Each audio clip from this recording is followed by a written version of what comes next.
Voilà, assalamu alaikum wonɓe darde Jama TV téléspectateur ɓen fof salminama wona o ma o e kala mona ɗawroma en tout cas ɗen ɗo ari tous les jeudis ka émission DJ Bella Joli émission no wiye daroyiɗa en tardi moƴƴa kono noon en yafodiray par ce que en waɗi en fuɗɗike 22h27 minutes en gaynimo 23h si Allah lan ɗon jaaɓi 27 minutes par ce que ɗon andi émission ko 1h30 kono hande kadi émission gowonɗen e wadde ko ɗo salmide neriraɓe men ɓen e babiraɓe men ɓen e baɓɓiraɓe men e kotiraɓe men e kala mo gandanɗa kadi hoorema en tout cas no handuno Jama TV en waɗa émission daroyiɗa salminen noon kadi vraiment fidèle auditeur ɓen fe auditrice ɓen fof daroɓe télévision ka page Facebook ka application haray ɓen kadi salminama ka YouTube ka Instagram kala kadi télévision on woni ɗon andi ɗon wawi kadi joɗade ka salon mum daron télévision on par ce que ko Jama TV o artu o impose e Jama on par ce que ɗum wimo Jama TV donc haray en torki Allah kala molla tegi ko satti hewre mum yo Allah ittan ɗum e hoto jam moƴƴere han noon lan invite ɗo kangannaɓe ɗiɗo nouvelle génération par ce que minen paaje ɗen min falama paakede donc haray hande noon miɗo inviti Boss e Billy Boy donc minataw Boss assalamu aleykum. Aleykum salam grand Bella. No marsuɗeɗe jang yettuɗala boy est ce que Boss no wawi présentade men ko honɗum e commune to Guinée on d' abord avant yen feƴƴu e nokku goo. Ok min assalamu aleykum téléspectateur ɓe Jama TV mi salmini on fof mi lando so tawi ɗon e jaam wonɓe darden ko Facebook en kadi mi salminiɓe haray komin DJ Boss komin hewtiɗo Jama TV pour waɗugol émission. D' accord voilà ko mboyete DJ Boss? DJ Boss ko pay kum tusu kum fandu ko won kum Grand Dakar ɗo waɗo animation weltingol Jama guinéen wonɓe ɗo à travers e golle komin watta ɗon animation quoi. D' accord merci beaucoup DJ Boss un animateur mon ɗawroma guinéen fof no andimo et puis boîte de nuit jiɗi bon et tout ça yarta e festin boîte mi arta minna Billy Boy en tant que animateur Jama TV minna mo assalamu aleykum. Waaleykum salam directeur DJ Bella aɗa yankadi min salminima foto merci beaucoup ega donc ɗo yani on présente menen ɓay komi wolta kon souvent animateur jo ko ka micro koyeɓe landodirna e ɓe yewtu ay donc ko ɗo mi arta kadi mi hiwro cheikh téléspectateur ɓe jooɗiɓe fewdo en direct e darugol Jama TV donc min ɓurta ɓe encourage ude fi darugol kadi Jama TV donc comme no Boss présentori noon andi mo be no woodi ko woni e nder culture on min noon la wiye Billy Boy konde tuma fuɗɗi ko fewdo fans club instinct killer ari fans club instinct killer ari teguiɗo koyngal pousi groupe ji buy fi yoɗi déclenche donc à travers fans club instinct killer ko ɗum Billy Boy yalti donc ko ɗum noon mi hiwrota cher téléspectateur ɓe mais naw daare émission ko émission lutto fillede combo jammo ma Billy Boy par ce que na enne ɗen noon allez-y donc addi question mo fof falano andude donc min Billy Boy naturellement harino yan Billy Boy ko jouwaynoɗo théâtre sénégalais peut-être buyno andimo pay ko ganditinɗa ko fakkamanu boy fami ko fakkamanu donc min komi wonno école taw ɗo e fans club instructeur art ko piyum hari ɓe jambira e lankom Billy Boy kaboy hari noon hewtoye ha ton Billy Boy kaboy la jaboram enjeela hari hewtoye ha ton kono noon ɓuuri addude ɗum c'est parce que si auto woni fakkaman min komi wonno Billy Boy ka école a yiyeno pay ko no jogo mburu wala harangal waɗa ñebbe wonɗa fakkaman ɗum ko donc ko mburu ngal waɗi ɗo ñebbe e tew mi aray tummi no wi'uteɗa fakkaman carrément donc Billy Boy woodi non tawi il faut tena fakkaman aray ko ɗum waɗi Billy Boy présente ke Boss présente ke mais arta e Boss parce que e Boss ko animateur jo mi anda Boss ko ane hombo fuɗɗa kon ɗum waɗi ha naɗɗa e animation ko ane hombo naɗɗa e animation. Voilà animation komi fuɗɗi neeɓi neeɓali ɓay lam fuɗɗi fin 2015 mi wawta inde fin 2015 en fait ko nadiran animation ko plaisir tum ɓay mi heɗitte to mix surtout mix ji DJ Jo no waɗayno tous les dimanches ɗum ɓurlam puusude mi yahayno entraînement mi yawa iwgol entraînement pour rek arugol heɗito émission makko DJ Jo ko ɗum ɓurlam puusugol pour yo moni DJ quoi. C'est DJ Jo Zik FM. DJ Jo Zik FM. Voilà, merci beaucoup. Voilà. Parce que c'est mon petit hein. Ande si mi wala mi on do mi DJ Jo ko me rewto sikkay ko pagayi mais min Jo Shérif DJ Omar Allahino Mako, DJ Salam, Sega et Rakim. Je vais vous dire carrément, parce que oui, vous êtes une nouvelle génération, et donc Andy Goudou, alors que même Andy vous connaît rien. Donc Allah Sinaha, parce que Hande Meneng, Andy Meneng, Eduardo Safnya, qu'on nomme Gerdi, à culture Guinée impliqué et culture guinéenne. On va parler de ça. Mais boss, donc, bah, faut dire animation. À Djembini, c'est-à-dire un certain animateur de comment. Est-ce que il a fait l'animation quand on est certain de tchadele, hebouda animation, quand on a des weltare, hebouda animation gila on tang à John. Ok, mi hebi certain de comme mi hebi wele mun quoi. Bay goddo sida revude goddum yeyi ha Allah wadi a woni e mum fop wadi ma ragné e mum kadi dum no rek ko welo quoi en fait animation fene min langinde difficulté ko fene mi fuddo tono bay no wodi mawdo inetedo yalla hinnamo Salaman Gueye on non ko culture sénégalais wonno quoi kanko wonno DJ jo ciosano kanko formé no lan quoi le début mi falto animude mais non ko câblage o janne no lan technique quoi dum non burdo no la méthode si minni hande mi mixay o non handa mixata hande ko dum do rondogol bagage câble gol fil dum do ko dum non dal mi hebi ko satti bay mi maîtrise mi jangay no woni quoi voilà ko dum non dal mi andi mi hebi ko satti et mun quoi Allah wadi mi maîtrise dum non tout est devenu facile quoi d'accord voilà tout est devenu facile mais hande onon wiube ko nouvelle génération be on a la respect et ancien be wonno be do ben parce que sabben ancien be wadi hande kadi hana don et au musique wato ko pourquoi on a la respect ancien be mon be voilà donc ko question mais mami pose ma question en kadi quoi ay ni men jonna respect ancien be wonbe do be joni mi fal andude pourquoi cette question fion nun in donc min jonna respect ancien be wonbe do be pourquoi parce que min lang andi depuis mi won do min personnellement ala goto momi manki respect hay gore jam wondo ko communauté do wala momi wondi business mi mankali respect nanon fere be mi tawi do be d'accord bionno sa inni mede manki be respect mi landoto on non question quoi pourquoi d'accord a DJ boss hande ko a DJ j'espère que hariko 200 ko passion 224 wonnoda wonda a joni simi ton baki donc certains DJ be ono wombe don hawtube on surtir ben don on darno wi don vous êtes nouvelle génération parce que mena wombe baabe fussi me wada les culture don ko do wadi kire don on culture don donc hande yeyi hata DJ be go jotto ka plateau do wi ancien DJ on fop yo potto ha heddo no nouvelle génération c'est pour cela que je pose mon question pourquoi on a la respect ok dum non ayni ko manque de respect quoi voilà ok dandi mo ben way wo hore mun quoi fami sa yi hande men hebi sañ jodogol e télé wala e radio wala e misugol c'est grâce à ancien bébé d'accord hande si be daranoki do wala be nabali culture nokkugo men hebatano sañ daragol do ina men mixay wala men animay fami d'accord télé ma dongon min on dal min nali on wadali fus goddo ko etida o ko etida ko etida o ko etida ka hakkundejo ko hakkundejo way voilà ok manda non ko DJ jo hombo wolum mais il se trompe d'accord un artiste joni e Billy hande ko a nouvelle génération parce que il y a des défauts d'accord défaut mais pourquoi on jonni tali tier les animateurs be tawdon do ben mahambe on miru ben hata wi hande on sotata ko yon wadu ka bafal nato pi on dum ngala on tier mabbe andi grand bella no wodi question ji sa posi di wela lan ha jabagol chaque fois non ko buri wadde kadi hami jabi o invitation et par exemple ka émission an harami wada e sifadi débat ji ta goto sikku mi aru tum fi wadugol débat ji ni c'est parce que ko hala kanditinda lan fala no ka memude ko kam memmina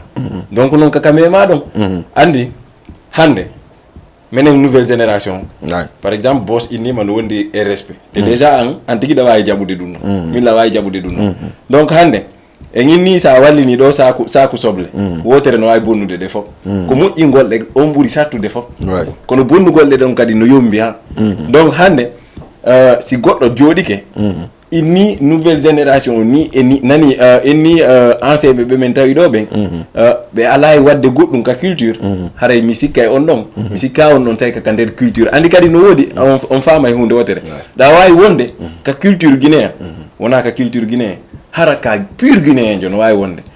kono noon tawi yeggitu juddu kadi no woodi andi sa woni juddu habbolami hannde sa woni juddu si tawi ka juddu a wawali respectude ɓe tawɗa ɗo ɓen par exemple a waɗi formation ma on fof à travers par exemple himɓe ga ɓen on waɗi formation ha yeggiti min ko Fouta mi heɓa a yeggiti min komi heɓa mi heɓidaka e micro a yeggiti mi heɓidaka e ordinateur an a yeggiti ɗum no fof a yeggiti kadi ɓe ñama kalaɓe men waɗa ɓe cayaji ama ko ɓen ɗon denni en fof ala denno bo goto manitinɗa wono bappam wono baben am buubere en tawa kay majji ka Sénégal donc himɓe ɓen ko ɓeɓe wawa famude hunde wotere siɗa wolde andi haala ko haala ɓuuri sattude ko wonɗa hiide kon foof ɗa wawi wolde ɗo haala kanitinɗa hande ndaaru tum par exemple koko créyi ɗo koko haala kanko créyi ɗo kon arɗo won wadde émission par ce que onon makko baɓen min wawata on junnutude ko gollanɗon men kon andi ko ɗum min wawi min ara min hiya DJ Bella no addi ha ɗo culture on DJ Bella holla men konno min ittirta ɗo culture on min naɓamo yeeso par ce que DJ Bella hande kadi o janɗani daragol e boîte inna amay a faami donc si tawi culture on no landi amugol fiyo fo welto boso waɗay mi waɗay si culture on no landi si bobo heɓama Bella inna lan noon o ɗuytanɓe ɗo prix par ce que an e hoorema lan andi dennuɗoma on konno ɗuytiranaɗa prix a ɗuytay ka ko ɗum ɗon no waɗi si tawi haala yalti taw ƴettu waɗon men général menen fof mais ete ɗen fof général onon fof pourquoi mi waɗi on par ce que ko onon haldi vous êtes nouveau non attends Billy écoute-moi ko onon woni nouveau génération c'est à dire menen mi woni ancien pour te dire joni onon nouveau génération yi ɗon arde combat gol ancien ɓe ɓe pottore game on par ce que ko onon wawi écoute ko onon formi écoute Billy ko onon formi ko onon janggi ko onon etc c'est pour cela que si tawi on invite ma téléji mais joni o yeggita bela habbi si goɗɗo innima ko minen jangi ko gonga gandal no dowa tawede kono haɓomi hannde de hay musicien ɓe ɗo gono ɗo ko si yero Keesu Kanté himi ɓe hoccito e musique ji ɗi o himunoɗi har noon kanko o jangata hari o jangatade koye artum o daara honno takkidirta fi o himu piti yero waɗa noon Binta Laali o waɗa noon hay goto e maɓɓe janga a faami donc mi haalante hunde wotere si goɗɗum no incarnudema jande ko gonga jande no tawaka aduna mais ta yeggitu gandal na français tungoy gandal no woodi alquran kadi ko deba wonde parce que c'est voilà si façon parler no nouveau génération ko ɗum ɗon an ka wolɗa ɗon ko yinɗa par exemple menen ko fiyon ɗum min woni absetande ɗum ɗo maɗum ko ɗum min aranta min inna no gollali min boss an sa noddi ɗo joni boss ayni moɗa mari concert o yahay o wallete o gollante billa o gollante milla gandi ɗum e makko mi jonnama kadi exemple ji yaya sa noddunomo joni innamo ɗo mari ni e ni komi waɗayno ɗo émission o siti ɗum oni carrément min hande la wawi remerciude grand DJ Bella par ce que kanko naadila nder ton mais na ƴettu hoorema tun wawa wasi a naadumo toon de mais an a naadanmo jama on fiyo jama on utilise mo kankadi o utilise jama on o heɓa ko faala ko jama on heɓa ko faala ko ka anna noon naadirama d'accord mi ara yaya joni way bon sada faala jabade goɗɗum voilà comme ni woni nouvelle génération ɗum noon c'est pas à discuter c'est vrai on inni minen ari pour combatugol on non onon inni kan ɗani min ɗon ari combat min arani ɗo koye wolɗon ka toni ko wolɗon non nami wooli non kono min mi wolali ka kono nouvelle génération wooli ok joni a globalise joni minen fof ko minen wooli joni noon par exemple min ari combatugol on exemple si tawi on wonno ko dowanoɗo wadde exemple est ce que min arayno pour innugol min combatta yon wonno honɗum min duwanno wadde mi waɗali voilà exemple DJ Bella walla DJ Thierno Bari walla DJ Diallo walla ala paykum hay goto nouvelle génération moɓe ƴetti waɗi takko mum inni oɗo mi wallitotomo pour relève pour en cas ɗum noon si heɓuno est ce que min aray ɗo innugol ko min ari ƴettugol relève on par la force Très bien. Merci beaucoup, boss. Donc, Kogonga Wida, 2015, l'animation. Je reviens. Le gars, on a fait pour les formes de 200 et passion 224. Hara mettre mon on comme niveau jalni. DJ. Ah, mais quelqu'un. Merdema. Parce que ça, là, on est là. Ok. Mais énormément. An awadi no idol. Min momi etti cassette mi ari ci radimo min ko ni animeta. Ok. Je me dis non, je dis bien pour toi. Parce que ayi là harayi no wodi me wada relève. Ta un zo Zik FM. Hande ko me fotu ko yo jodo na mettre na def. Lando zo ko mi Allah. Lando da jindo pay ko nodo burku wawde mixage mu sénégalais mu hari ko alimenta mi kanko e jiba e DJ tis mi nyanga lando tijjani ko hombo jonni mo wi animi dum do wadi dum do gerdi dum do tan non kadi ko wiete musique animi gonno satti parce que ko cassette ko mi dardo dialo mi dardo tijjani mi dardo jindo do mi jonna be cassette ji mina rulanela mi mixa famule hande boîte Dakar do ancien ferme din d'abord Oasis Aldo Titan le playa c'est-à-dire à la boîte mais journal soirée guinéen pour jannugol guinéen ben konno ko honno be comportota e coton hade mi wada soirée pire wada tan bimbe akeki de mi engage so kadi on tan relève fop o miru mo yida do geldo no fop ko menen wadi mo no wodi wobbe mon hari ko sénégalais be ben konno wirda non hari an ko sénégalais ben burda basade mu animation ji mais pourquoi arta game guinéen no dandi goddo sida wolde koko tawada kon wolta c'est ça la vie ko dum minuma c'est à dire ça ni relève on ngari me wadali no do ni ko do exemple hande mais min Billy ay fendo ni hande no me wondiri e onon bay mi globaliser ko bay globaliser no me wondiri e onon sa hebi programme tum daram no do ko do petit quoi si programme gasi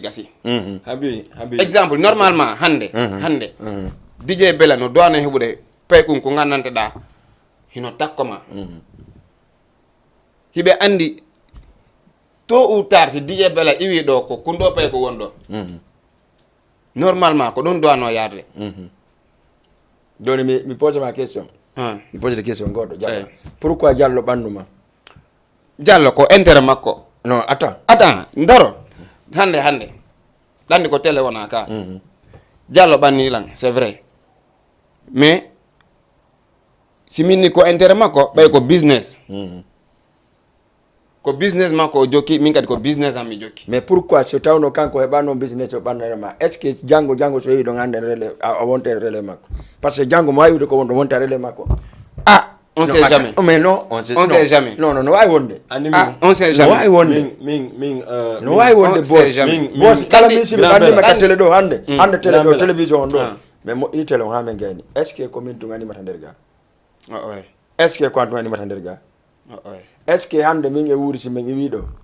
kombo men data kombo men buri holade kanima ko na pay ko men formi ko mais nawno do kono do men formi ko ne wondo do mais attends min ko mi fala wolde kon par exemple hande onon be doyen be wonbe do be ala hay e goto manante da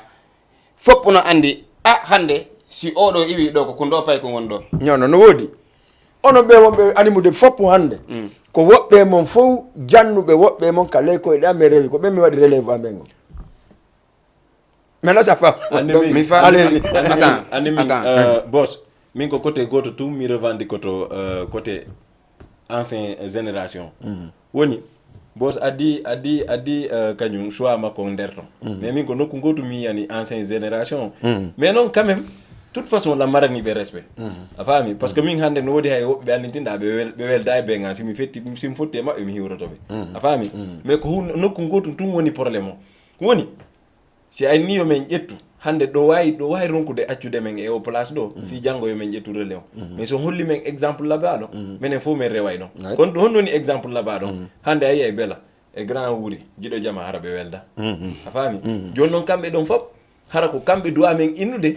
hande habbomi haalne hunde wotere hande enen wonɓe ɗo ɓe fof base e DJ yagal andi est ce que ɗa andi ko fiyon ɗum enen hande visibilité men on hay si tawi o dépassé o yahay ha Guinée mais ɓeɓe Guinée kara hamɓe consirta en ɗa andi ko fiyon ɗum c'est parce que enen en ala tugalal ngal andintinɗa ngal dow ko kangal woni prési men ko ɗoni vice prési men hande koyɗo pay koye fof ko ara koye réunion chaque dimanche fi enen ndemoje bayre nde wonde wadde ɗo o animation mo nde wadde woni animateur woni DJ jo hara enen fof e wawi fottude joni ten beela o duwa hendade kon si tawi boss e yaya no haaɓi beela daro inna carrément ɗum ɗo wata wonde andi hara no exemple no laaɓa min ko on côté ɗon mi woni revendicade e côté ancien génération. Je suis d'accord, ouais. Là je suis d'accord avec toi parce que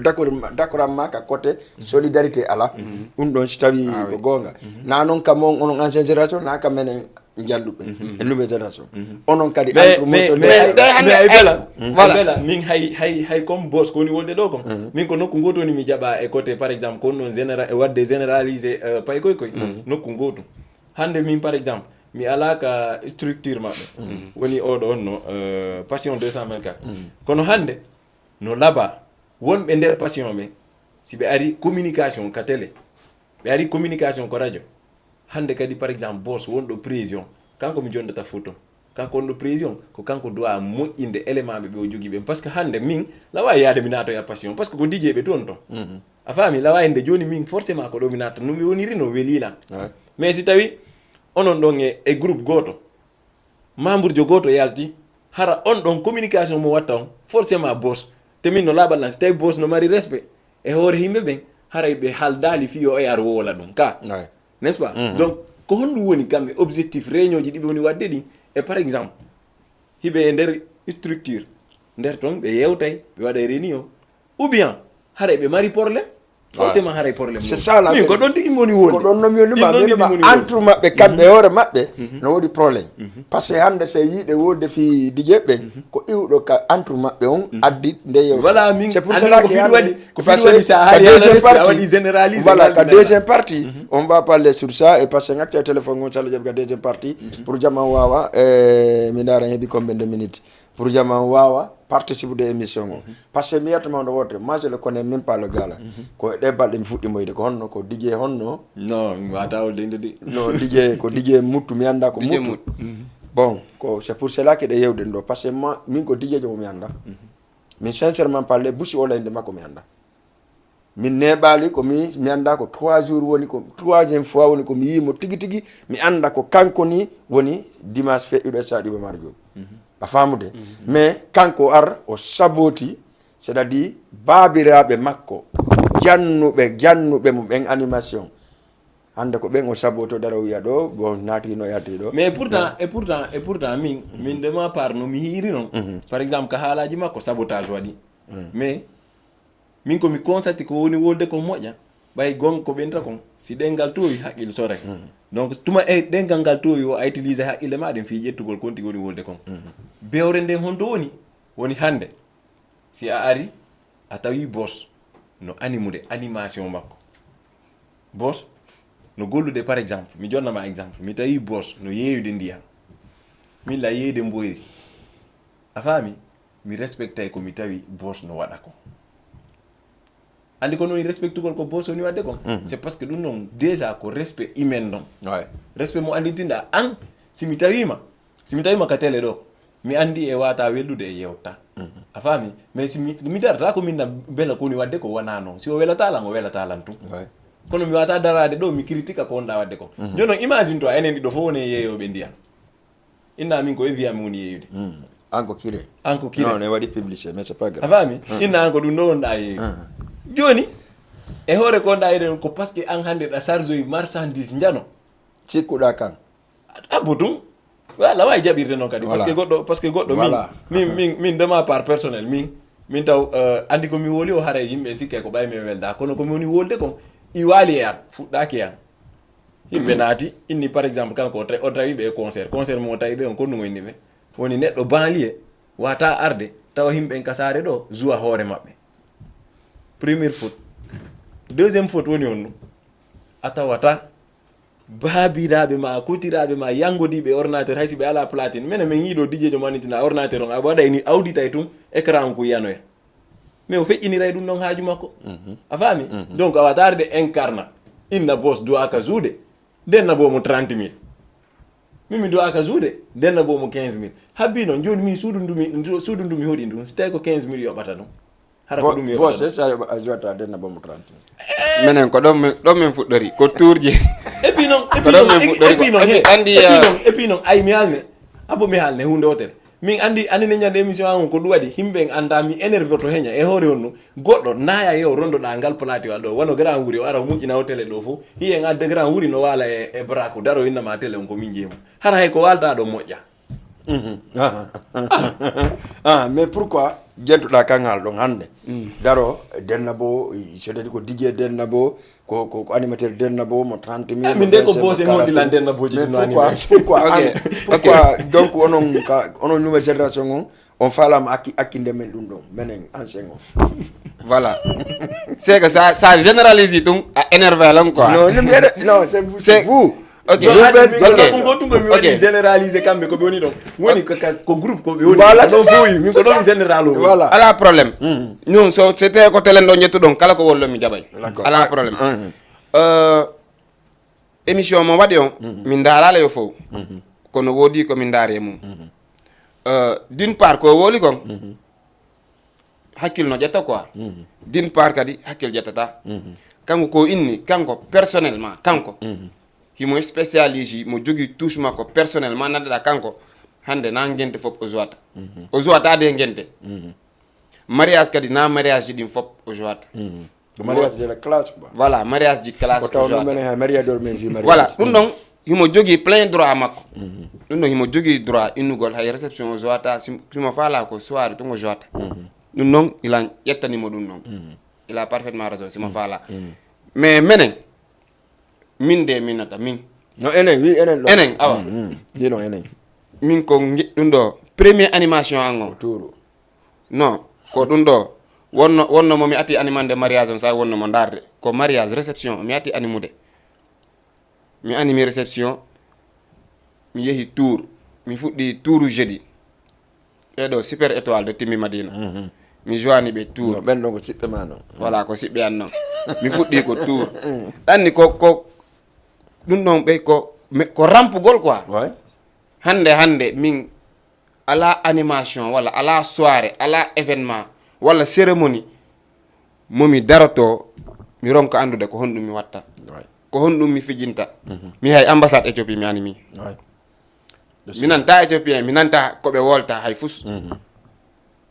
mi animi ambassade Éthiopie rewi lawol Cameroun Gabon ala ethnie ji ɗimi animata te ɗum noon no woodi ko rewata ɗe annanteɗa sa rewi ɗon rek ala kulli aali hay siko président de la république jooɗi sa falamo yo immo yimoto o ama je suis d'accord minen jamais meɗen daro e public min hula c'est grâce à genteji ɗin e tour ji ɗin événement no wawi tollude o ko ɗo haadata men tellement si mi yii hannde ko mi ka yewɗa ɗon kon ceede ko goonga hannde hiɗa waawi DJ Boss tawalan e boîte de nuit momi géri hara o ar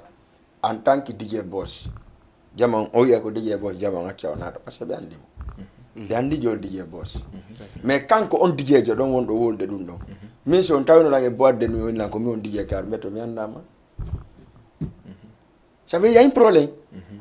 hande ka wolɗa ɗo ko c'est-à-dire animation ko joni woni ala joni ko pagaye woodi andi ko noon joni ala par ce que joni cérémonie ji ɗiɗi wonɗa wolde joni ɗi andita fayida andi law ko gonko wiɗa kadi gabone ɓe fayda ɓe ala dijejo ɗo wono ayi soirée joola min mi andi mayno soirée joola ha jama sikka mi yaray min Kande Claire ɗo yo jamma fof ay colonel on Kande Claire o waɗino ala trade jata numéro makko men yewte ɗum fof komi animanenoma ko haɗa soirée joola waɗata Kande Claire nami animo caserne Samba Diéry Diallo yawno ha colonel on wilan kon ɗum mi faala o walla mi voyage tellement ko mi wakkilaniɓe par ce que mi yahay no animation maɓɓe mi fuɗɗo branche gol e 10 heures 11 heures min gayna fayda branchement e 22h mi fuɗɗo soirée en sona soirée hara kono mi branchiri noon ko noon mi animira ay ko ɗum ko mi natajugol ma ko ɗum noon innete rampugol quoi siwa fuɗɗo ley yaha dow no woodi dijeɓe ɓannanteɗa ɗo sa jonniɓe bas e colonne ampli ɓe wata synchronie uji ɓe brancha ɗum voilà. ɓe gandi ɗum ɗon donc ɗum ɗon fof yeehi hande grâce à ɗum ɗon ka radio mi yettiyono mum hande piiw gotum pour yon andu nouvelle ancienne génération on ko honɗo ɓe rewi est ce que onon ɗo ha hande goɗɗo jooɗiki e télévision ɗo waɗi émission goɗɗo noddimo auditeur jo noddimo yennimo on heeɓi ɗum on heɓani ɗum minen min jotno ka radio min waɗa émission ɓe wiya kaarijo men inana ɓenna hokkumen dédicace mi hokki Samba e Demba e Demba e Demba ɓenani ɓemma ɓe coupa téléphone non min quand même min de ce genre là min ɗum ɗon dérange yoni mi eskati ɗum woni non ko yewde on e wodde ko c'est à dire komin rewde commune to Guinée o kon ha respectodirɗen ha gama on andi musique guinéen ko enen jeeyi ko ɗum si mi woɓɓe ñande ɓe dari ka boîte amen ɗa ɓe wi o non minen min ɓawi musique guinéen woni wadde kam mi yoɓata mi ala nadde min soirée guinéen welataɗa min daari o ley ha dow min mo koma honto mi wolta ko wol ɗon ɓawa wi komo talwi mi darale kamum ɓuuri on debbo ruure par ce que kamum hay welo yata toon dandi toon kata ka toon min watti mi watti jaleɗe a faami donc hande ko enen ko onon min mi yettoma de hunde wotere min mi suuɗa hoore hande parmi les anciens je suis le 3e feranta onde min si feƴƴino e DJ Salam DJ Wuuri ko yan arayno no woodi woɓɓe maɓɓe ɗo certain woɓɓe maɓɓe ko min ƴetti ɓe naadi e radio naadi ardi inni ɓe animé si feƴƴino par exemple yaafude DJ Diallo par ce que ko lui kanko atti wadde soirée ɗum a concert ɗum ɗo émission guinéen e radio oxygéne no woodi woɓɓe maɓɓe min komin pooɗaynoɓe ara min na waɗe ɗo émission ɗo min mi jooɗo mi wulnan ataya DJ Wuuri mi andata ɗon DJ Wuuri ri 25 de yewdi Jamano FM min ko on woni maître ɗum noon ko année 2001 ha wiyetako hande soirée organisé no min mi tegelirayno 4-5 soirée Guinée mi sikka woɓɓe mon no andi Oasis ko soirée watteno mi sikka woɓɓe mon no andi Santi Loisir de port soirée no woduno Arsenal de la Marine ɗon andi par ce que no gasa ɗon animé a faami port no woodi toon port Saluy jani Angari ko soirée waɗete mi sikka ɗon andi ɗum ɗon Angara Koli Posto mi anda si ɗon andi ko soirée waɗete ɗon Sande Course grand jiɗo jama en andi toon ko mi on toon wona ɗon tum menen ko honto min rewi ha hande daroto ɗon wiyon ko nouveau génération ko mi rewi ɗon doyen ceerno telemiɗa ani mo rapporta ka aybi imo joguina respect buy ɗandi ɗiyantiano ko animateur jo haɗa ɗandi ɗum doyen ceerno ko animateur jo ceerno telemiɗa hiɗa andi Muttaru Ndanga ɓiɗɗo Bobo Lopsi ko animateur jo awa menen fof koyɗe ɓe menen min tawi ɓen ko ɓen mi rewi koyɗe maɓɓe mi feƴƴi mais attends no woodi piiw goto ngo mi faala on landade on bien vrai que noon nami woni wadde émission ko nani non c'est là non ko émission ne wadde hande ko micro e micro min la ñaaɗi hunduko ko woni onon wonno ɗon animude tamo wonno ɗon animude on hari ko ɗum animirayno ɗon merci ko ɗum noon mami wolande tamo mi wonno animude on ko cassette ok joni c'est bon joni mi arta abonnato mi arayma taw premier on d' abord avant cassette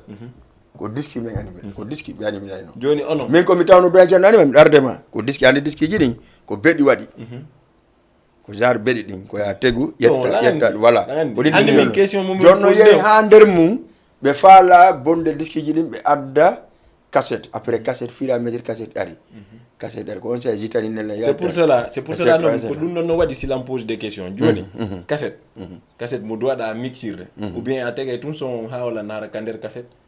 ko son goto son ji ɗiɗi non continuita quoi ko son lanni o e ara ou bien a mixayno ɗi e nder cassette o très bien maintenant soirée mi animay noon ko ɗum ami inni on joni soirée ala e concert ɗuma no mi animire no mi jangguiri dijje noon ay ka suudu an mi ka suudu ñaloro par exemple mi andi la mari soirée et samedi miɗo mari 4 lecteurs waɗa ɗi cassette 4 lecteurs ɗin ɗon fof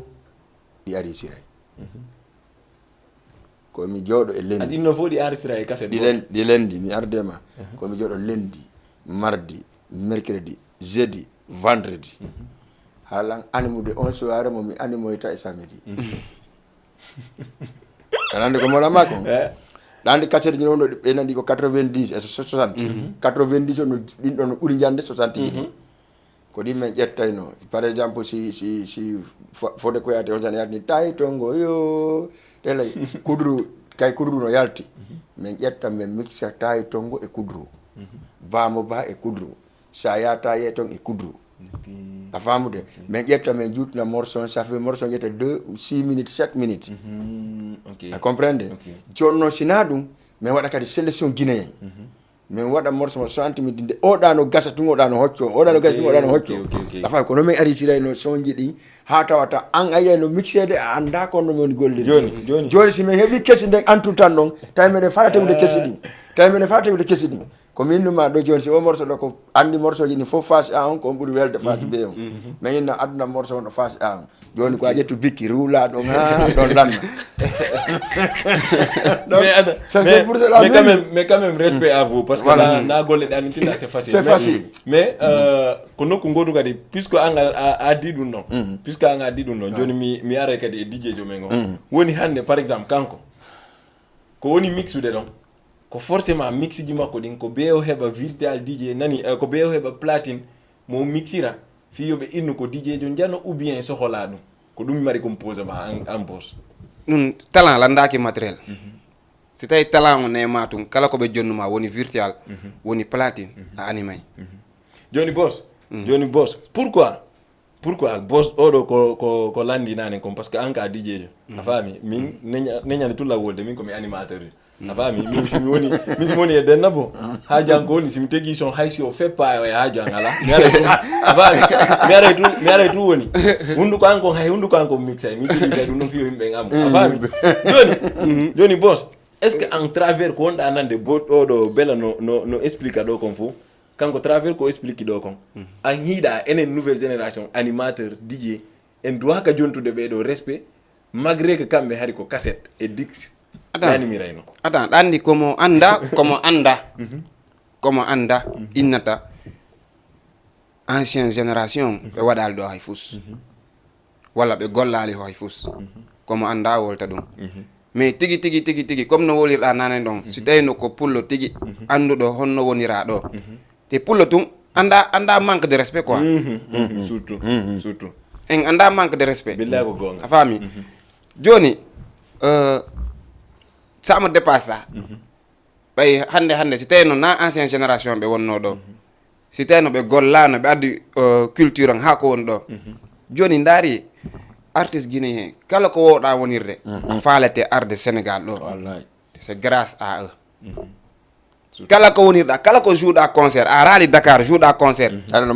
no manquement ɗum noon si tawino kamɓe ɓe gollano ancien ɓe men ɓe gollano en heɓatano ɗum ɗon hande si tawi min waɗi facile animation amen waɗi facile c'est grâce à eux ok donc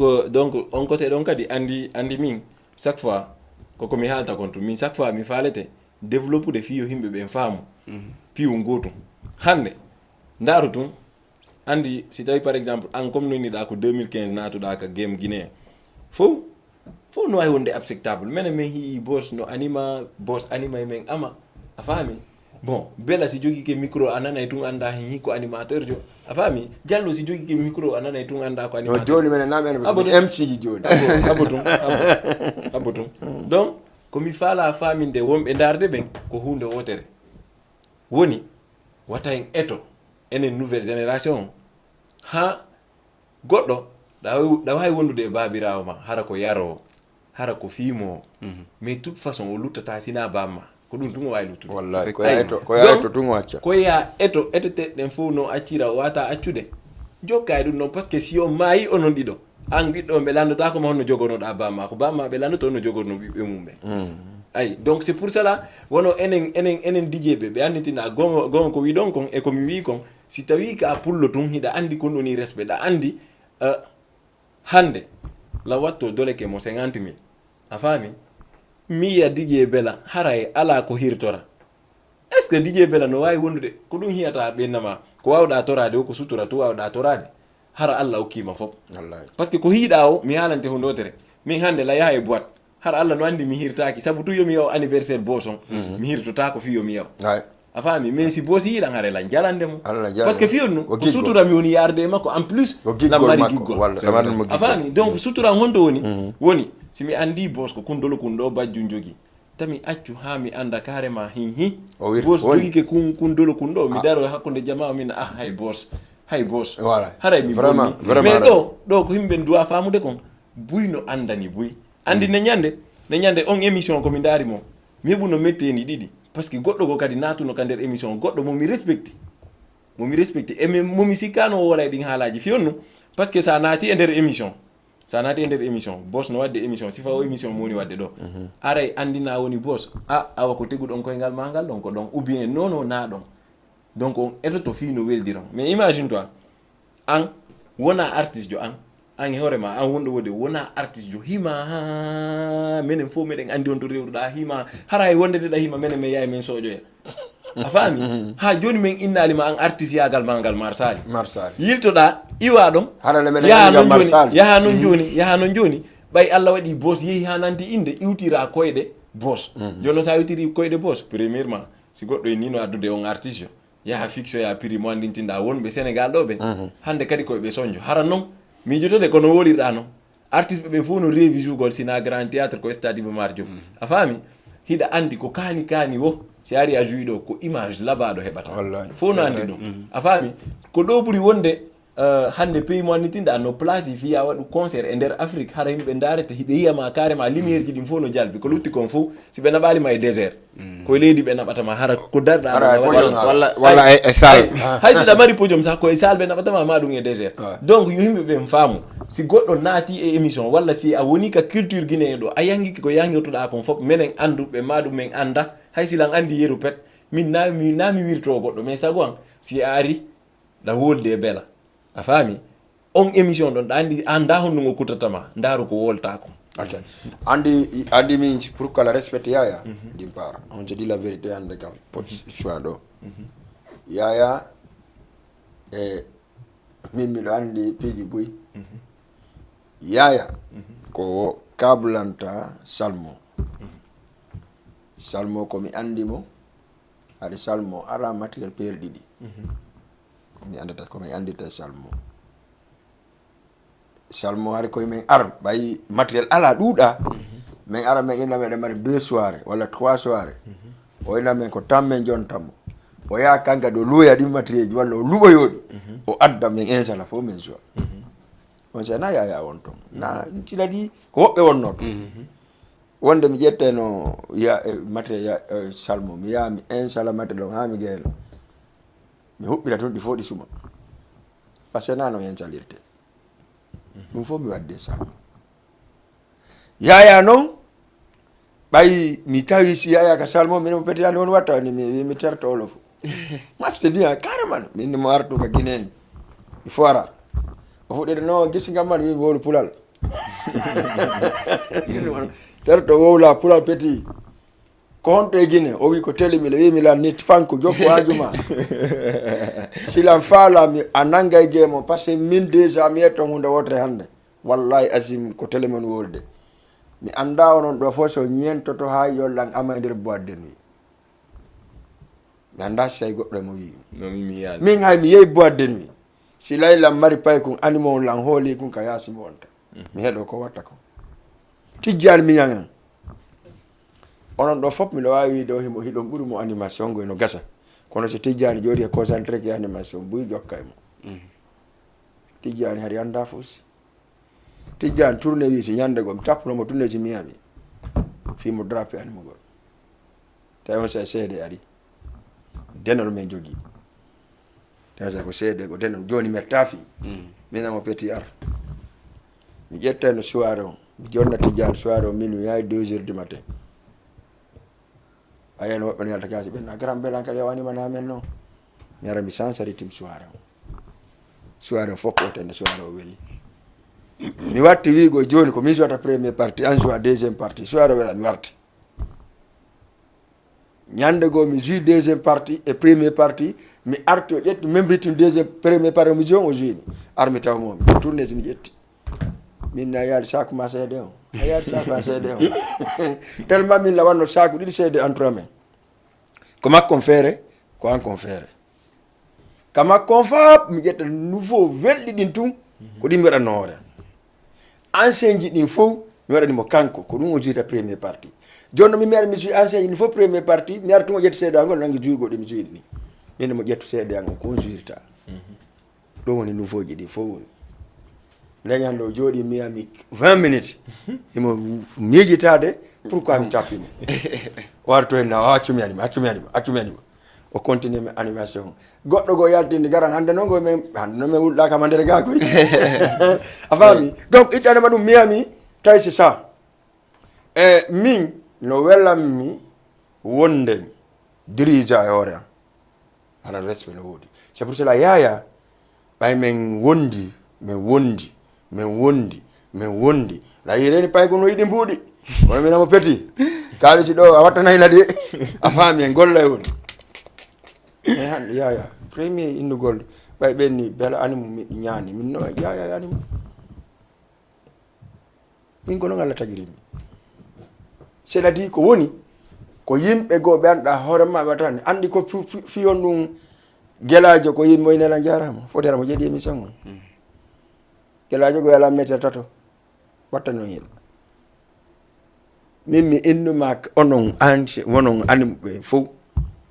pay kum wiyeteno kum dijee kum ko min num Allah hino Oumar Sadio Allah hirnomo yaafo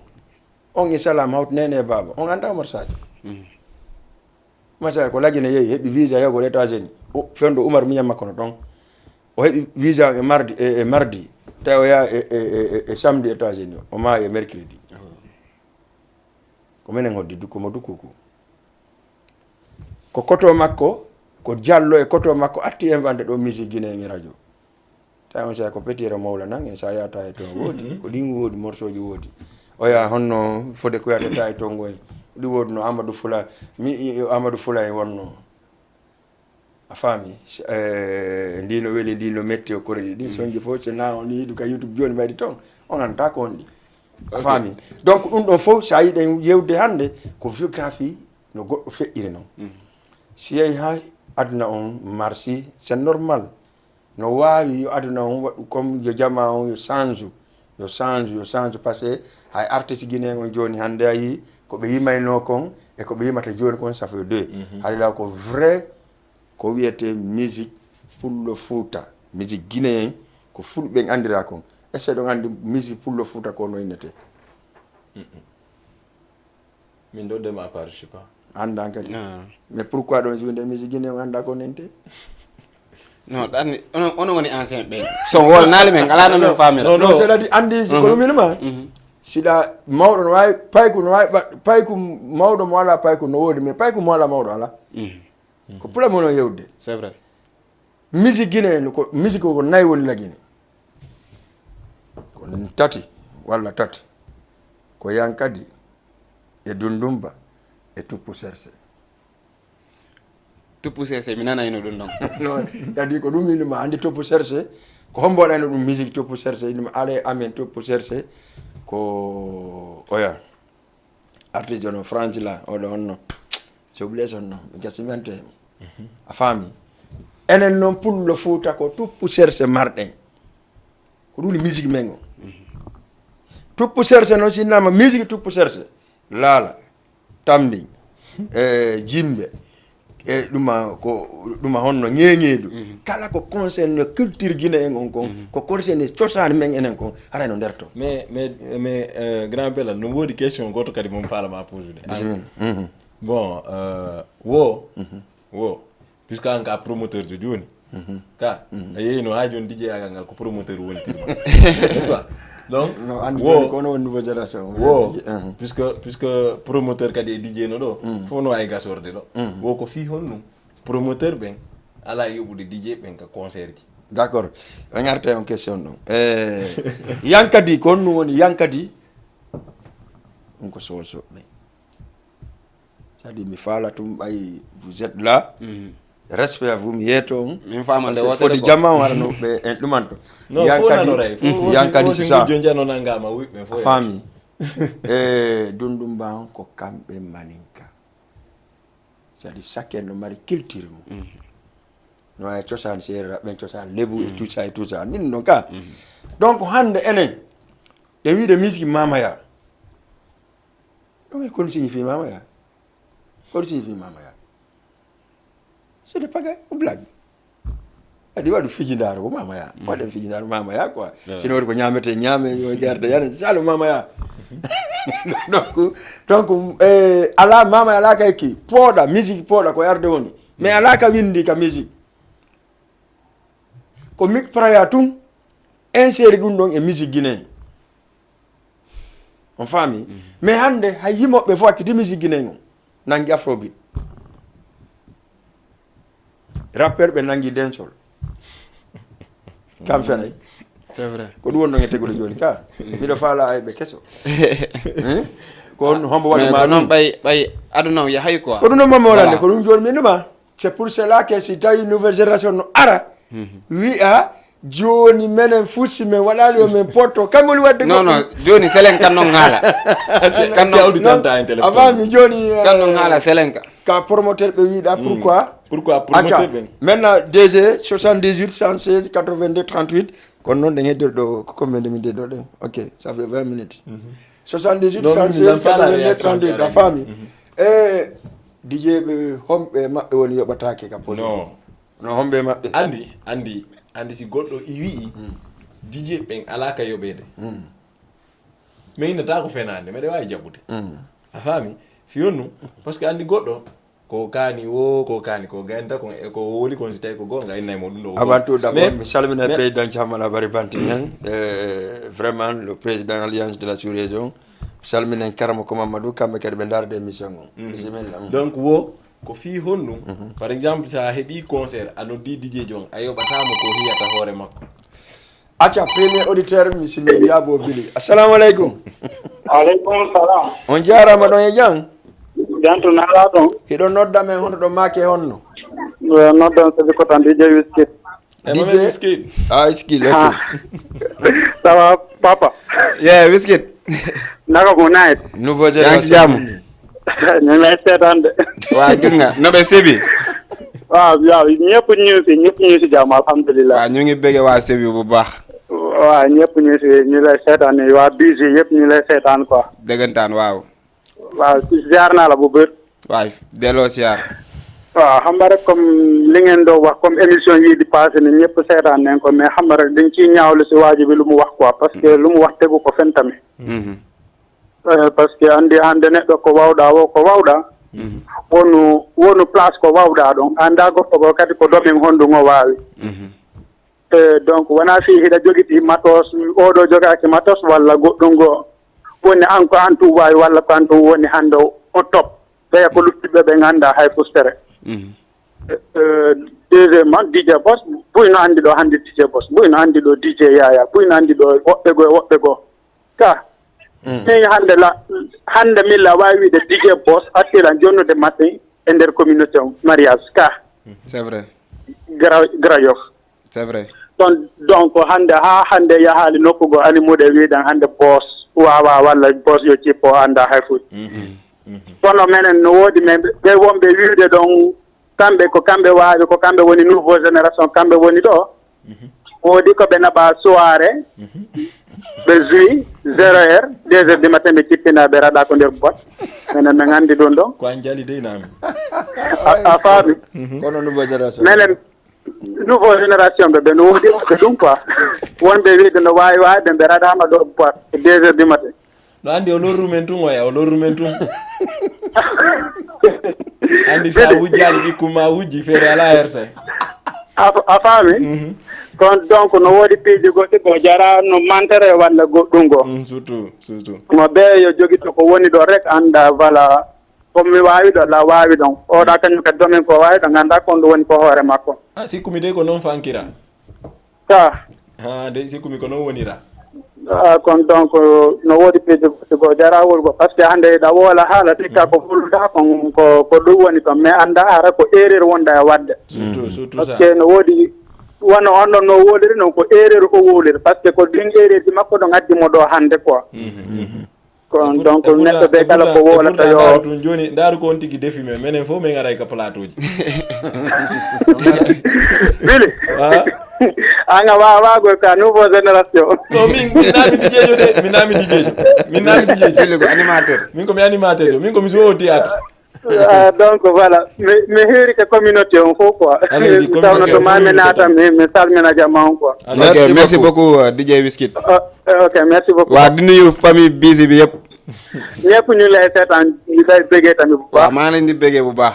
ok merci beaucoup amal jaamu yow merci nanen a posé question wiiɗa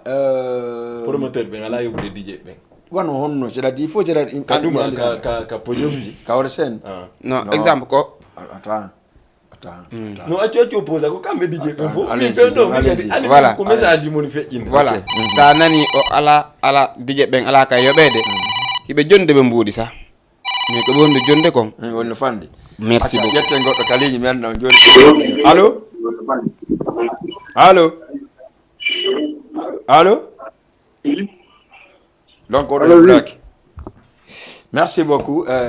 onon question ji mon ɗi no rewi lawol mi yetto hunde wotere nanen a woli haala arti e makka min komi animateur jo nami DJ komi présentateur jo mi organise hunde nden mi addima présentana a wi Allah yo mi yoɓe mi yi situation on woni komi ƴettu komi anndi komi jonne par ce que koye ngurko ƴette kalimi allo sina ɗum annoɗo allo allo allo oui salamu aleykum waleykum salam wa rahmatullah langiroɓe ko plateau fof kanko mboɗonoddame on to particulièrement non ɗo noddire Grand Yoff d'accord particulièrement DJ Boss yeah. l'ami de Rick G manager you know yeah on no way frère no way no marsa Billy Boy langiroma an kadi allez-y a yuritama grand bon mi daari si plateau de un no laaɓa ko wonno yewde concision peut être ko seeɗa mi faami quoi parce que mi tawi di fof dérouli quoi bon min komi faala wolde allo enen ɓeydu voix ma on seeɗa wimi allo allo oui voilà pottito télé o seeɗa kadi voilà ok ɗon jentilam voilà c'est bon bon min simi nanayi jardi action ji ɗo fof mi muuseɗan quoi bon min sagoan guine info kon guinéen sina guiné wo ko origine guinéen way sa daari enen leƴƴi men leƴƴi ɗin fof no avancé que fulɓe ɓen no heddi quoi par ce que enen sabotage on ɗiɗi comme ko Billy Boy woni nanen kon enen si oɗo yeehi si oɗo heddi a yeeɓe monodira et cetera par ce que enen fof wiɗen ko game ɗo ɗen nganndi pijiɗi no yarata noon wallahi donc wiɗen duwa suudu waɗen suude en fof affaire on yaara yeeso quoi surtout bon min ko ɗum ɗon min mari comme min yomi participe quoi ok merci beaucoup message on feƴƴi merci beaucoup merci allez-y merci beaucoup mais c'est important hein très important c'est important en tout cas très important wonugol hunde wotere nden no wonno question mo Billy posé mi ka fin d'émission mi répondaymo pour DJ ɓen ancien ɓen pourquoi ɓe fottali non sa acciyaka fin a jaabi ke mo hara e goɗɗum wattata ko voilà déjà mi donc en tout cas ara tigi tigi on kono mi yewtima noon nanen question mo lanɗala o hande komi présentateur min si miɗo faala mi noddata DJ jo présente nan e podiol non na présente o ɓen ko ɓe jottoɓe jogo ordinateur ji mum no jouoɓe premier partie non jouanoɓe artiste premier partie non d'accord c'est-à-dire ay hande ha hande mi noddali yaay mi yettema kadi mi faala ya faamu an Billy si mi noddi maranima na premier partie sur tala wiide mi yoɓan tan boosi la même yaya la même chose joni noon anda ren situation haray wonɗo yeeso par ce que ko yeeso ma waɗi ay gaspille de 5 millions 3 millions 4 millions iya 500 000 wala 600 wala 700 000 iya yetta 100 000 jonna bili tum non ça dit c'est pour cela que ko dum woni ko enen ko wonno law entre men ko dum woni goldidi ha joni andi ok dan telema dongon min nay manque de professionnalisme no don d'accord normalement sa nodde goddo golle wala sa noddama golle ina mi faala ya joindre en première partie concert on normalement inna ko dum do mi yabatama wala o ina ko dum do yabatala ko dum do mi marde ma boss faala ya fam wi min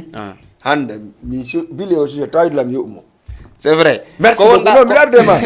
yaya su tawde mi yomo non ko do mi woni arde quoi manque de professionnalisme donc min deux concerts bile deux concerts feƴƴuɗi ɗi heɓuɗi ɗo ɗin fof komin jouyi ɗi mais ko yaya noddilan téléphone boy préparé sa machine nga ñëw jouer concert bi teguma ci baat jëlal kii lu am important ma loolu non cër la merci beaucoup c'est pour cela que minuma mais manque de professionnalisme la bay ko business non tu n'as pas compris il faut comprendre hande boss si andari la min allo oui allo oui allo oui allo lan jentima ça va day jang jantu yettude ala ko ombo da nodda men honto ko min lay original lay original merci beaucoup ça c'est kangannaji din ka musique ni mini programme jidin fewndo do ni ko minnata wono nouveau génération ko yo wonu union fait la force woto on jabu goto nata hakkunde mon quoi c'est vrai hande on faut ko golle goto jokkiron a famille son woni union comme no bili poser ni question on bela golle den ko golle sa ni hay woni hande bili ko miñirawo ma seria noddimo yo gollane innumo mi yobete hunde kaari parce que ko golle ko golle goddum woni accitude wara golle ma den ka hay woni ko nene goto ma da duamo jonnude joddi makko ndin quoi parce que kankadi ko joddi makko ndin no a famille ɓurtay yañude affaire ji ɗi mais say woni a nangi parce que ko miñirawam mi yoɓatamo walla o landota ko lan joddi haray marsali avancata quoi goto ɓe no dowa hendade hakke mum on quoi parce que no wondi hakke a faami onon nouveau génération DJ ɓen woni DJ woni animateur woni animatrice woni nene goto baba goto ton jaɓu goto sora hakkunde mo ton jaɓu hay goto kirkita hakkunde mo si goto wowlama ande kon fo wowla si goto waɗama nangue kon fo waɗa min ko ɗum ɗo mi conseillata on quoi en tant que voilà partenaire entre merci voilà inchallah merci beaucoup lay la fokkiti ko arden ɗon nani woni cadre ma yoɓɓugol on tigui et par exemple an ko incarnuɗa kon cela veut dire par exemple komi faala yo nouvelle génération faamu kadi d'une part nodi probléme on ko base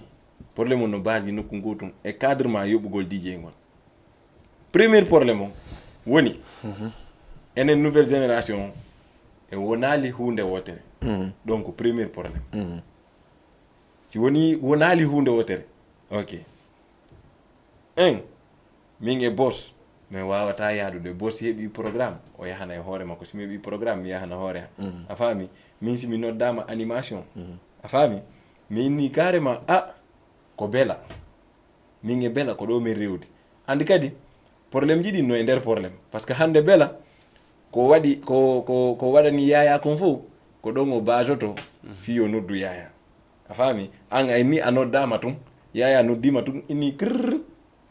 ƴettu ordinateur ma o ngara ay mike ari c'est parce que ko rewdu ɗon ɗon ta répétition ka tout ça joni no waɗi nokkuyile nokkudeji ɗi rewrata e goɗɗo hande kadi na mbuuɗi wonata hakkunde mo a faami hande o bela mi jonnama exemple goto bela welata fi wela fi ha o nodda goɗɗo goo mo meeɗa sekkidude hay fuy fi yoɓugol mo fi honno par ce que siko yaya waɗanaymo a faami donc premier probléme o honto woni le fait que anditata koko minnata kon tun souvent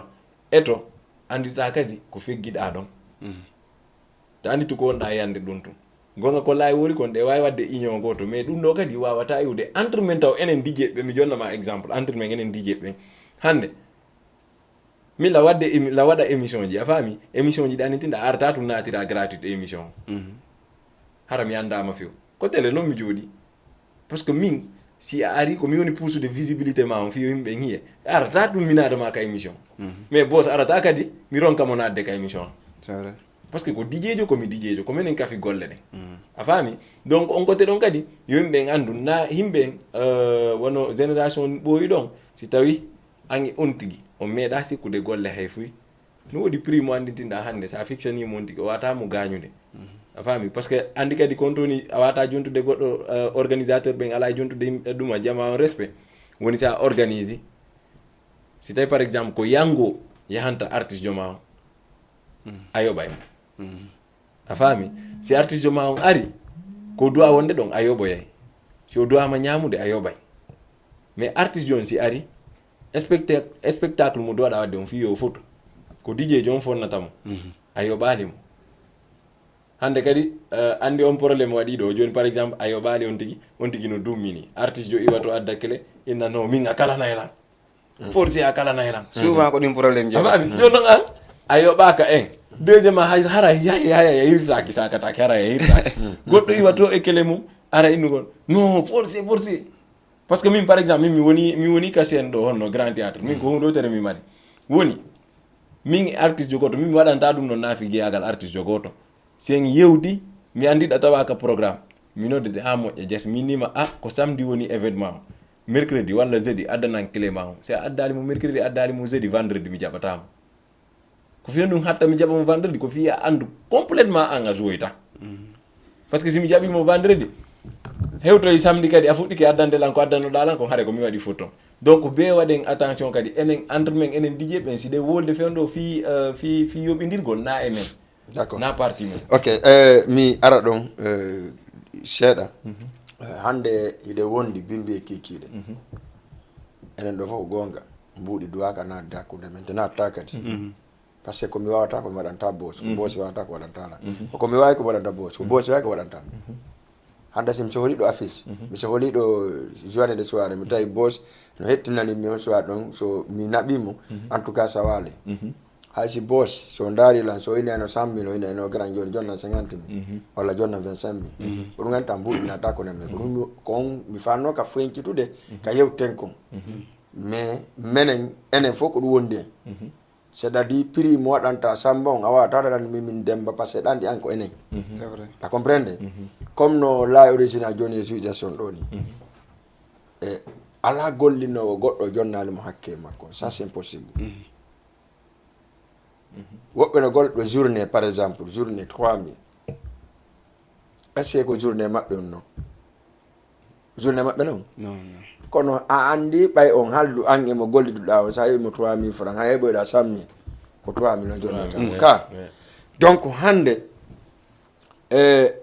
hande enen entre men déjà feƴƴi ko bili nodtammi bela grand bela yo minamo na wonna wanna ɗum ɗo la fala ya ar hande ka pojon ɗo président la conseil ɗo minamo bili a jonala 100 000 en feƴƴi ɗon a faami hiɗen wawi ila wawi nama bili ɗan noon mi yarata ni o innano garam jonde transport ya pas de problème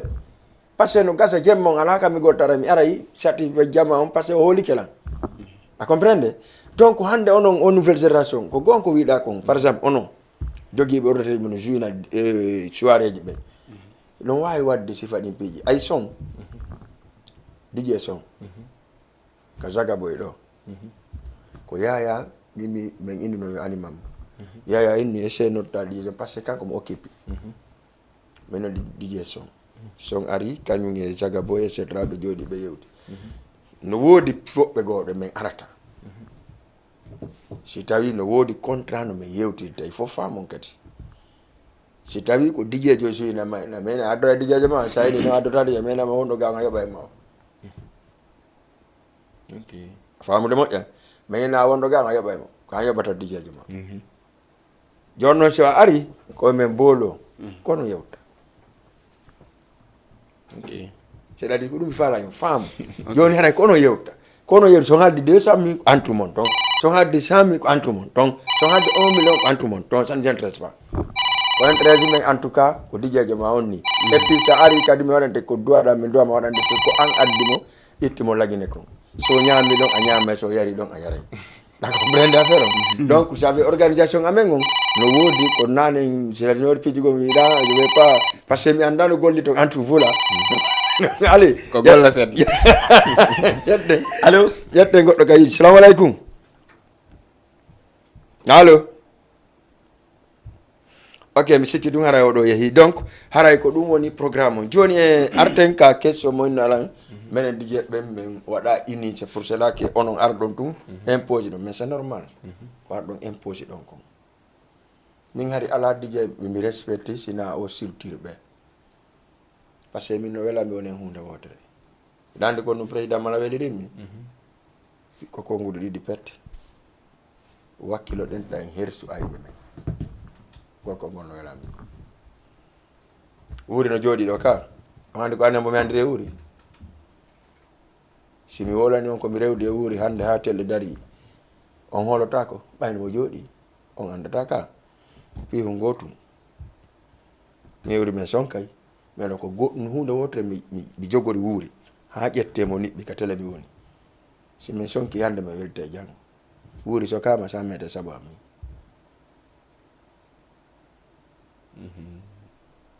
a faami donc ko ɗum woni hande ini waɗugol mi ini no welanmi kono wona min saloto min kadi wona min fuɗɗi hunde nde simi nangi impose go ko ɓe yetla na an fuɗɗi mais attends e nder ɗum ɗon kadi ko ɓe souligne pium ko anditinɗa wono heɗotoɓe yoɓe faamu hunde wotere en plus question ji ɗin kadi ko enen ɗo fof jeeɗi par ce que enen fof joni accinomi jeyantoɗa taw kay non c'est parce que ko arɗa ɗon abbo mi ara e ma allez-y donc allez-y pourquoi minen min yewtiɗo fi waɗugol association de DJ ɓuuri 5 fois min jooɗo mi waɗa réunion ji min nomi président min nomi vice président min nomi porte parole min nomi chargé de l'organisation bureau wi impec pendant 2 mois 3 mois tawi ko DJ ɓe nder ton e hoore mum woni ukkodirde joni ko minen DJ ɗon jogui probléme on fami affaire joni tawi minen ene hoore mum nder ton ɓe ukkodirde woɓɓe piiri woɓɓe haɓi toon sonki c'est à dire c'est que allez acci mi ƴetta goɗɗo galinta ware allo allo allô Allô? oui. Allô, oui. Bonsoir. Bonsoir. Comment allez-vous? Bien, merci. Comment allez-vous? Bien, merci. Non, mon dade télé, mon... Voilà, c'est bon. A famille. Donc, programme on faut qu'on pigi, on est wadde lanka émission bon la wadde émission. Donc, ara programme Yete jallo jeni. C'est que min komi grand bela, min komi constater et dum don. Landi exemple sur structure, on forme structure wala association wala duma. Normalement fop no doit dogude au même longueur d'onde. Normalement. Ay sa inni non dum do sinami yahata wala wombe do ben la waduɓe supérieur à chaque fois ko ɗum ɗon addata no hari ono arali il faut fama num o sittirami non hay joni kadi ko ɗum woni dogude bella hay joni kadi ta waɗu confronté ɗi piiji ɗo ɗiɗi kan kadi sifa groupe mo organisé non mi faami ɗum ɗon kono joni noon mi faala andinde o ko ɗum mi andinde o ko ɗum mi andinde o ala ko hakkillaki minen premier président de DJ ɗo ko DJ Papis on kellata on no fen ɗo no anima lagine toon radio nostalgie kanko on jettira radio ko wonte DJ on kellata a faami ko wonno ɗon ko sabu amen waɗi ha fode baro ƴettimo management DJ Papis ala kamen gerdali e wonugol ɗum kono tawi Diallo Ceerno Bari Adra DJ Malaɗo tawi sa Diawo déjà a haali par ce que Diawo ko tout dernier man ari Diawo la to da wawi on tande du nouveau génération borom ah oui wa vero voilà Diawo e on la wawi tande nouveau génération AMD junior en bello fo la wawi tande mais quand même AMD junior o tawano a famude e DJ Kek Mama Yerge meɗe mari goɗɗo Thiaroye to ko Diallo jannimo ko Abdel o a faami ɗum fof ala ka yewta jooɗa jottiɗoɗa mais entre maɓɓe menen ɓe men inte ko kamɓe hekki men ɓen ko kamɓe men yoɓe daro waɗaɓe hoore ɓen min hande meɓani poste kadi jeeto si renni o fof forma ɓen ala wasinedi min mi wasanedi ko par ce que lani ɗo marsinoyta ko nani wonde gueɗe donc ɓe forma ha ɓe nacce ɗon beela a faami hiɗa andi no woodi woɓɓe maɓɓe ɗo fodara ɓe jenti sa ini ɓe mixi ɗo on heeɓi probléme sa ini ɓe ƴettu ordinateur maɓɓe walla ɓe ƴettu cassette maɓɓe ɓe eno ɓe mixe haɗa on heeɓi probléme goy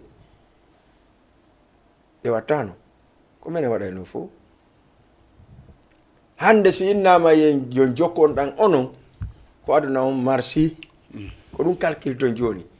joni marsi joni en mode passe men on mode passe men on ko yen fottu mais pourquoi en fottata o déjà honno passeport 224 ko jelo wonno ɗon jaɓe plus 5 ou 6 personnes ka vraiment haade fokkiti yawgol abo bela mais il faut que kamodiren kono layreji nawori noon ta goto naata hakkunde mo menen men naata hakkunde mo si tawi noon on naataɗi ton harale amen waɗɗo défi ɗigo sina ɗum wala ɗum won ton ka nder haala ma mitti question inda ko pourquoi on fait pata min mi ara on question no parce que ko question no sikkumi ko pourquoi wiɗa ka donc feppugol dijeɓe no satti premièrement yewtata ko boss wi kon deuxièmement ay koko wonde wolde ɗo kon ko gonga ko piiw markum importance parce que jama on fop no doit accitude haqqille mum parce que ko ɗum ɗo woni pire probléme te ko ɗum ɗo woni noon probléme wannitinɗa a tuma o explosi o enen ɗo fop en hiyay koyen sikkano en nanay kadi koyen sikkano parce que mo be no andani o en a faami donc pourquoi en fait pata hande en hiyay dijeɓe hihi yaadon kono goto faalaka laamede non a famani nangal lam wonde gon nangal lam bili o écoute mietama konto woni to andi problème gonto bili ko même chose mo DJ émission mo DJ mut waɗi il faut fama kam merde ma indi allez en yewte woni joni hande an ko animateur jo ko DJ min mi darike mi wi an ko watta kon min mi waɗata a famuna moƴƴa joni an boos ko watta ko min mi waɗata bili ko watta ko min mi waɗata est ce que enen fottay no wawi fottude no wawi fottude no wawi fottude e dow respecta ko mi watta ko mi respecta ko watta jonno si tawino ɗum ɗon ala non attends habbelan andi la wolandema ala lan heɗitade ko wonɗa wolde kon ko ɗum woni wolde ko tek kono lekki mum no toon ko ki lekki mon ma addande alen si voilà hande sen inni ɗen formude groupe min mi meeɗi jogade groupe neeɓu yaaɗo ko neeɓi min a yeyno par exemple ka nder groupe an si mi andi tum boss ko ennemi ji amen hara fus boss programme e nder aduna makko pour yo groupe an o marso mi daroto mi nanno boss a nani hande ko boss wi en kon hande sa nanno boss ko yenni en kon wo fi tum o 10 septembre mais maɗum o 10 août mais marsata boss ko ɗum ɗo wi mi ɗaɓɓa goɗɗo go boyjo go nanduɗo e boss fo a woola haala kam sim feni walla sundan o woola ka fof te si o wooli min lang andi on sayna mi yangoto fi soirée andi kombo yangoto ko wonɓe ɓaawo ɓen ɗon inata ne awa ɗum ɗo marsa e ma marsa joni noon andi konto ta développé secret ma non abo min hande kadi mi alaadi hande mo escalier go hande kadi mi ala e ɗin noon a faami mais konto probléme woni honto pire probléme woni sen andi boss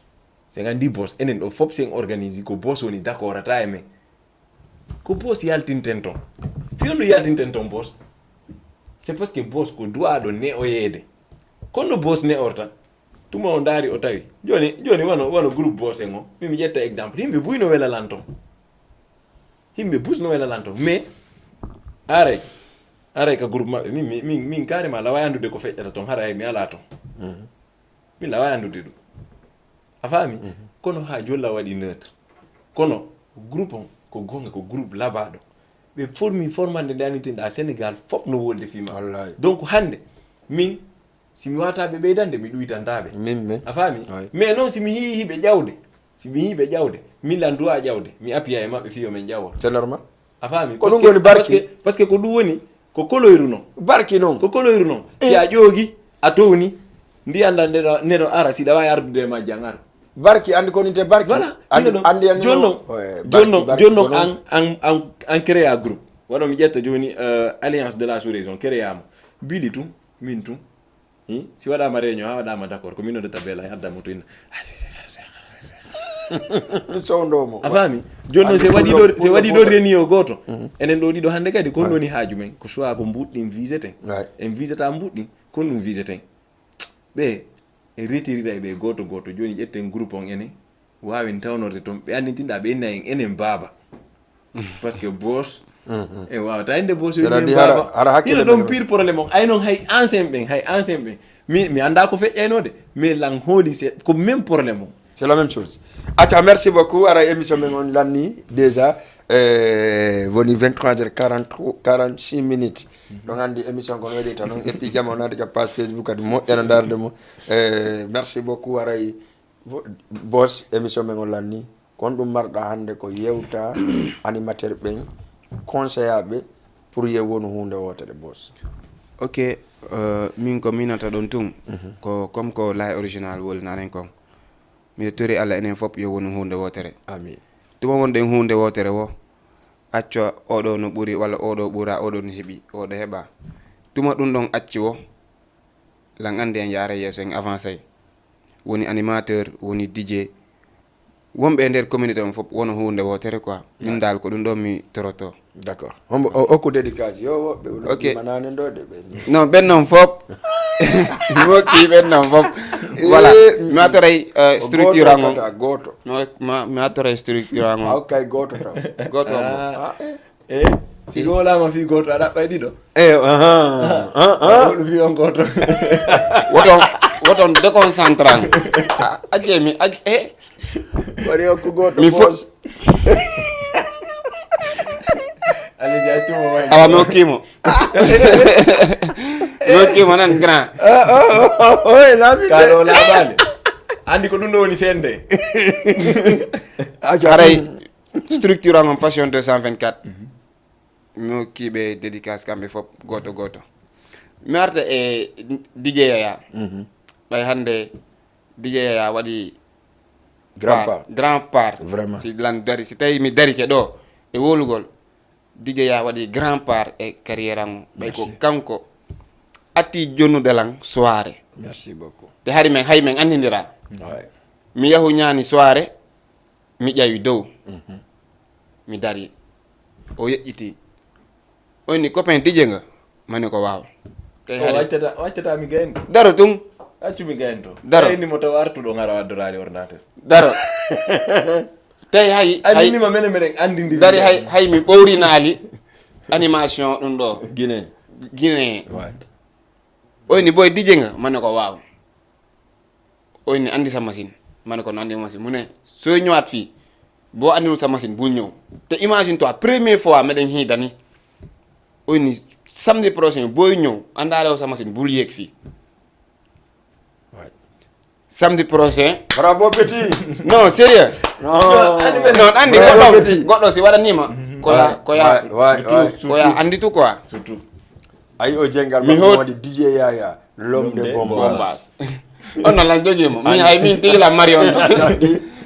min tigi hila mari on andari ko soirée mama ya tun watta après min mo ngal de wadde soirée bombas accu mbaɗano ma mi waɗa voix mi ƴetta sirnogo mi jonnama kon ɗanmini DJ Yaya l'homme de bombas mi hoti ko galle ɓay wolniran ɗo ɗon samedi mi hoti ko galle mi heeɓi probléme min ki wurna min hay animation mariage en Guinée ɓo raali e men joni semaine on fop mi kalasi sonji ɗi mi doit jourde ɗi mi kalasi sonji ɗi mi doit jourde ɗi nde mi ari ara jalal de non mi ari mi wallini machine on ɗi mi kalasino ɗin fop Yaya jouɗi fop ɗi mi kalasino ko machine ɗin Yaya jouɗi fop imagine toi mandanda meeɗa animude soirée Guinée meeɗa animude sah soirée mi wolta accidamo e soirée on 2h du matin ko soirée o welta ko soirée wiyete soirée ɗon ko soirée wiyete soirée ɗon o inni boy animel o accal hay mi branche goy onni boy animal o jippi mais Allah walli lan kon komi inni kon ay sa waɗi rampe goɗɗini no ton kala bante yaga ko ɗum tepp ko ɗum ɓeyna kala bante mi branche mi câble mi waɗi fof soma kon gayni mi coupi mi geri affaire o ɓaari o inni non kon boy ɗa ngay lakato mane ko tawi moy sama première fois o ine wata wonde ko ɗum waɗi goɗɗi ɗin sa rampi rek mi naali afal joyta mais yawata merci beaucoup mi hiwro ɗon DJ Yaya mi hiwro DJ Lamzo mi hiwro petit paka ara mi hiwro kadi kala andutoɗo lan à travers l'écran Jama TV mi salmina fop ɓe Grand Dakar ɓen Medina ñartel sappo Grand Dakar parce que ɓe daɗa télé moƴƴo vraiment non surtout jajiraɓe amɓe maƴƴana hulali way non ɓen ɗon kadi no tawa e ko towni DJ Boss mais c'est normal andi timmadina ko enen min dewolan ko timmadina on siko nenamo min nena non min o ay grand jong min nena o ko kawdo ala wiide min nena ko Sambiya yi walla ko min ɗon non ay grand comme koynoɗa hino andidira quoi min la gandi grand jong voilà haray mi salmini fop famille quoi mi salmini fop mi ala wonugol e innugol oɗo e oɗo haray mi salmini fop toute la communauté guinéen mi salmini fop d'accord aja petit bon min émission nde ko noyte tawaltu waltata darede ko no woni ɗo naɗo mercredi ndi waltata donc allez-y min ko nenange baabi an tum mi salminta e mama Safiatou ko lutti kon fof la woyi salminde fof donc komi ɓurta lancude message e jama woni fi Allah mi torike o mi jeeji o woni onon DJ ɓe janduɓe gonkoynde ko neɓata hara woɓɓe maaya e joni kono etoɗen enen fof wonen hunde wotere se woni hunde wotere tun en foola e côtéji ɗin fop donc on message ɗum marno komi lança en plus kala DJ jo manintinɗa no animude lam ɓurtude mo encourage ude e golle ɗe watta ɗen mais mo be yo respectu mo be e hoore kowoni gollude kon chaque fois message mo mi lança tan de Billy ko heɓete min mi heɓa mi heɓidaka e micro mi heɓidaka e CD donc mi yaltirni tum ɓe waɗani lam fatiha ɓe tappi kandal buure ɓe innitiri bobo Billy ɓay mi woltani nen donc haray yalɓe mi accidange DJ naɓanaɗo no ta wuulu ok no woodi komi faala suñilde quoi ɓay komi arta woodi noddu ɓelan téléphone juste pour noddu ɓelan ɓen landi ɓelan ɓen min nayɓe passion 224 ala événement fen ɗo d'accord min collabora kadi événement hay e goto voilà mi jaaboɓe ɗo ko télé quoi ɓe famata ɓayla gandi ɓe gara e mon collaboré en alliance no mais programme abbo alliance de la sous-région programme amen o minen alliance haray mo be ɓayɗen andi enen ɗo fof koyen Guinée ɓe enen fof ɗen andi ko Guinée hottirten le 2 octobre ɗen andi ko fête de l'indépendance Guinée donc enen e Hadja Binta Lali Sow min ni on ka émission ji an petiyero watti ɗon donc min ni on min ka émission an chaque fois mi feƴƴina e publicité o mais ko fewni moni mo feƴƴinirde ɗo mi faala enen ɗo fop si colonel Doumbouya yehi ha décorani en Hadja Binta Lali Sow en ƴettimo en addimo ɗo fi décorugol mo onon kadi acce fi Allah taw on hersin communauté on onon fof noote le 2 octobre ton e centre culturel Douta Seck donc bébé an kadi mi yeggitali mo Hasanatou la marraine Lisa d'accord merci beaucoup président Malal déjà noddami ɗo appel direct aray ko anndingol ɓe tun ɗen wadde émission taw ka tele en gaynaɗe ɗen waynodirde aray tiɓi tiɓi on kono wolirɗa noon Bili le 2 octobre inchallah ɗum ko fête l'indépendance donc aussi on kadi gono invitation inchallah min ma yarta maɓɓe collaboré andi ɓe ko communicant ɓe molanaɓe donc haray tigui tigui on le 2 octobre haray meɗen noddi fof centre culturel Douta Seck yon andu noon ko waɗgol sargal Binta Lali Sow jonno mi deta noon gokkulni ko honɗum won toon haray alliance de la sous-région no prépare hunde nde anɗa ma ko Guinée meeɗa wadde ɗo e côté ji ɗin ɗon par ce que ko taaɓe no prépara wanɗa hoorema ko pour les autorités taaɓe ɗen weyde 100